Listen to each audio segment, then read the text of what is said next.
la relation entre George Lucas et ses fans est à la fois profondément complexe et dysfonctionnelle.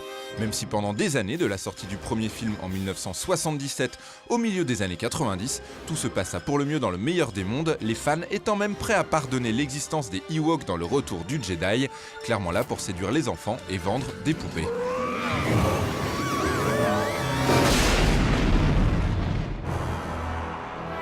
Alors qu'il s'attelle à mettre sur pied la prélogie au milieu des années 90, George Lucas décide de finir son travail sur les premiers films qu'il considérait jusqu'à présent comme inachevés.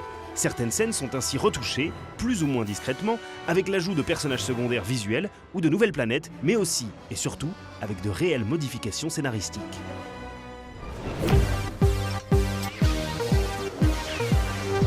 L'épisode 4 est celui qui subit le plus de changements alors qu'il s'agit de la base de toute l'œuvre de Lucas. Ainsi, dans la première réédition, on y voit apparaître un Jabba le Hutt en synthèse aux côtés de Han Solo dans une incrustation absolument dégueulasse. Une nouvelle version qui ressortira dans les salles aux côtés du Retour du Jedi et de l'Empire contre-attaque en 1997.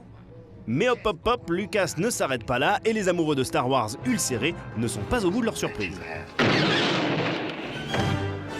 En 2004, nouvelle sortie en DVD de la première trilogie avec de nouveaux changements, dont un qui va rendre dingue absolument tout le monde. Dans la version originale de l'épisode 4, Han Solo, face au chasseur de primes Greedo, dégaine et tire le premier. Mais dans la version de 2004, c'est Greedo qui ouvre le feu. Ce changement fait de nombreux mécontents rassemblés derrière le slogan « Han shot first ». Certains diront que cela n'a que peu d'importance, mais ils ont tort.